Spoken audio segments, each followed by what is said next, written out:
Bismillahirrahmanirrahim. Dear students, today I will take an exercise class on article of ACC Board 2018. According to rules, you will apply this way for doing another exercise in your home. প্রিয় ছাত্রছাত্রীবৃন্দ, আমি আজকে তোমাদেরকে SSC board 2018 উপরে একটি exercise করাবো নিয়ম ধরে তোমরা এগুলো ভাষায় যেইভাবে আমি শিখাবো এইভাবে অন্যান্য এক্সারসাইজ গুলো তোমরা বাসায় শিখবা, তাহলে তোমাদের আর পরবর্তীতে অন্যান্য এক্সারসাইজে কোনো সমস্যা হবে না। ওকে, আমরা শুরু করি। প্রথমে আছে Bangladesh is an independent country. Bangladesh হয় একটি স্বাধীন দেশ। বাংলাদেশ ইজ দেশ ইন্ডিপেন্ডেন্ট কান্ট্রি। এখানে ইন্ডিপেন্ডেন্ট শব্দটি অ্যাডজেক্টিভ এবং কান্ট্রি শব্দটি নাউন। তো আমি নিয়মে শিখিয়েছি যে যখন কোনো নাউনের পূর্বে অ্যাডজেক্টিভ থাকবে তার পূর্বে এ অথবা অ্যান বসতে পারে। যেহেতু এখানে একটি স্বাধীন দেশকে বলছে, সেজন্য একটি দেশ, এজন্য আমরা এখানে এ অথবা অ্যান বসাইতে পারি। যেহেতু এখানে ইন্ডিপেন্ডেন্টের প্রথম অক্ষর আই ভাওয়েল আছে, সেজন্য এখানে অ্যান বসাবো। তো Bangladesh is an independent country, সেজন্য এখানে অ্যান বসছে।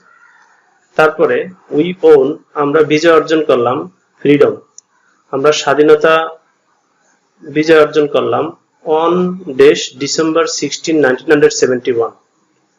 On the December 16, 1971। কেন এখানে দা বসলো? আমরা জানি যে নিয়মে শিখেছি যে তারিখের পূর্বে দা বসে, এজন্য এখানে দা বসছে। উই ওন ফ্রিডম, আমরা স্বাধীনতা অর্জন করলাম অন দা ডিসেম্বর 16, 1971। 1971 সালের 16 ডিসেম্বর আমরা স্বাধীনতা অর্জন করলাম, বিজয় অর্জন করলাম। দিস ফ্রিডম, এই স্বাধীনতা, ওয়াজ ওন, এই স্বাধীনতাটা জয় করা হয়েছিল অ্যাজ এ রেজাল্ট। এখানে এ বসবে, এটা বসছে অ্যাজ এ রেজাল্ট, একটা ফ্রেজ। এই ফ্রেজের কারণে এই কিছু ফ্রেজ আছে, সেগুলোর ভিতরে কিছু আর্টিকেল আছে, সে আর্টিকেল কোনো নিয়ম ফলো করে না, এটা এই ফ্রেজের নিয়ম অনুসারে বসছে। এটা মুখস্থ করতে হবে অ্যাজ এ রেজাল্ট, অর্থাৎ কি ফলে। নিয়ম ফ্রেজ মুখস্থ করলে এখানে অটোমেটিক ভাবে আর্টিকেল এ চলে আসবে। অ্যাজ এ রেজাল্ট, ফলে অফ গ্রেট স্যাক্রিফাইস, বড় উৎসর্গের কারণে আমরা এই স্বাধীনতাটি বিজয় অর্জন করলাম। ডি নম্বর শূন্যস্থানে, তারপরে দেশ গ্রেট মেনি পিপল, আমরা নিয়মে দেখিয়েছি যে কিছু শব্দ বা কিছু ফ্রেজ মুখস্থ করতে হবে। সেগুলো হলো যে এ গ্রেট মেনি, এই গ্রেট মেনি শব্দের পূর্বে এ বসবে। Great many, great deal, a good deal, এগুলোর পূর্বে এ বসবে। একটি নিয়ম আমি রেখেছি আমার যে রুলসের ক্লাসে একটি নিয়ম রেখেছি। তোমরা যে এই ক্লাসটি করার পূর্বে তোমরা ওই রুলসের 2টি ক্লাস ওটি করে আসলে তোমাদের জন্য সবচেয়ে ভালো হবে। তো আমি ডি নম্বর শূন্যস্থান বলছি যে ডি নম্বর শূন্যস্থানে পরে গ্রেট মেনি আছে। তো এই নিয়মে রেখেছি যে এই শূন্যস্থানের পরে যদি গ্রেট মেনি থাকে, great deal, good many, good deal এগুলো থাকে, তার পূর্বে এ বসবে। এটাও মুখস্থ করতে হবে। এ গ্রেট মেনি পিপল, অনেক মানুষ, লেট ডাউন, দিয়েছিল দেয়ার লাইভস, তাদের জীবন, ফর ডেশ ফ্রিডম অফ দ্য কান্ট্রি। এখানে ফ্রিডমের পূর্বে দা বসবে। আমি এই নিয়মটি রেখেছি যে যখন কোনো কিছু পিছনে বলে আসবে, একটা প্যাসেজের ভিতরে যখন কোনো কিছু পিছনে বলে আসবে, ওই শব্দটি বা ওই কথাটা যদি আবার আসে, তখন সেটাকে নির্দিষ্ট করার জন্য তার পূর্বে দা বসবে।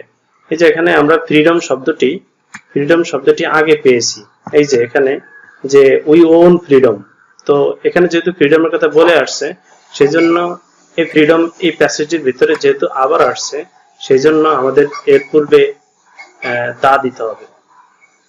For the freedom of the country, দেশের স্বাধীনতার জন্য যাদের জীবন দিয়ে দিয়েছিল। তো আমি ডি নম্বর শূন্যস্থান থেকে আবার বলছি, এ গ্রেট মেনি পিপল, অনেক মানুষ, লেট ডাউন, দিয়েছিল দেয়ার লাইফ, তাদের জীবন, for the freedom of the country, দেশের স্বাধীনতার জন্য তারা তাদের জীবন দিয়েছিল।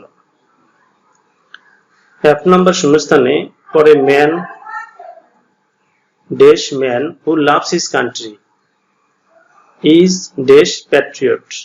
এখানে যদি আমরা দা ব্যবহার করি, যে দা ম্যান এটা নির্দিষ্ট করার জন্য, দা ম্যান লোকটি, হু লাভস হিজ কান্ট্রি যে তার দেশকে ভালোবাসে, ইজ এ প্যাট্রিয়ট তাকে একজন দেশপ্রেমিক বলা হয়। যদি আমরা এখানে নির্দিষ্ট করে দেই তাহলে ওই লোকটাকে নির্দিষ্ট করে বলছে যে যে লোকটা দেশকে ভালোবাসে সেই লোকটাই হবে কি একজন দেশপ্রেমিক। তো সেই জন্য এই লোকটাকে নির্দিষ্ট করার জন্য এখানে মূলত দা বসছে। The man who loves his country বলছে লোকটি যে তার দেশকে ভালোবাসে, ইজ এ প্যাট্রিয়ট সে হলো একজন দেশপ্রেমিক। তারপরে ড্যাশ এইচ নাম্বার শূন্যস্থানের পরে real Patriot loves his country. তো এখানে রিয়েল শব্দটি অ্যাডজেক্টিভ, প্যাট্রিয়ট যেহেতু নাউনের পূর্বে অ্যাডজেক্টিভ বসে, তো শূন্যস্থানের পরে অ্যাডজেক্টিভ তারপরে নাউন আছে, এজন্য এখানে এ বসবে। তো এ রিয়েল প্যাট্রিয়ট একজন সত্যিকারের দেশপ্রেমিক, লাভ হিজ কান্ট্রি তার দেশকে ভালোবাসে, মোর দ্যান হিজ লাইফ তার জীবনের চেয়ে তার দেশকে ভালোবাসে।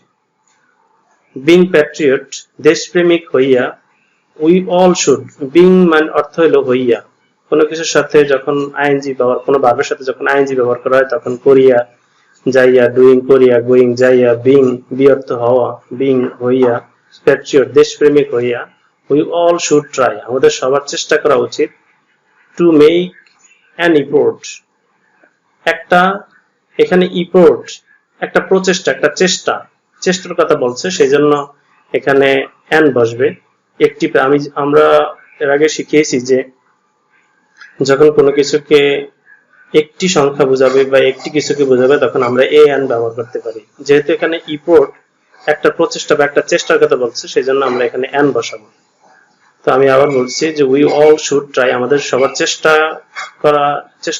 চেষ্টা করা উচিত, টু মেক অ্যান ইফোর্ট একটা প্রচেষ্টা করা উচিত, ফর দ্য ওয়েলফেয়ার কল্যাণের জন্য, অ্যান্ড ড্যাশ প্রোগ্রেস যেহেতু এখানে অ্যান ব্যবহার করেছে এবং অ্যান্ড এর আগে এই ওয়েলফেয়ারের পূর্বে যেহেতু দা ব্যবহার করা হয়েছে সেহেতু এই দাটা উভয় পাশেই আছে।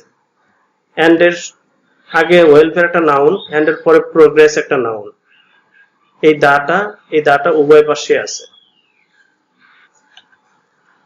এই দাটা উভয় পাশে, ওয়েলফেয়ারের পূর্ব দা আছে এবং এন্ড এর পরে প্রোগ্রেসের পূর্ব দা আছে, সেই জন্য দ্বিতীয়বার দা ব্যবহার করার প্রয়োজন নেই। তো এই জন্য এখানে যে নাম্বারে ক্রস হবে। তো আশা করি তোমরা ক্লাসটি বুঝছো। যে নাম্বারে ক্রস হবে for the welfare and progress of our motherland আমাদের দেশের কল্যাণের জন্য, এন্ড প্রোগ্রেস এবং উন্নতির জন্য অফ আওয়ার মাদারল্যান্ড আমাদের মাতৃভূমির।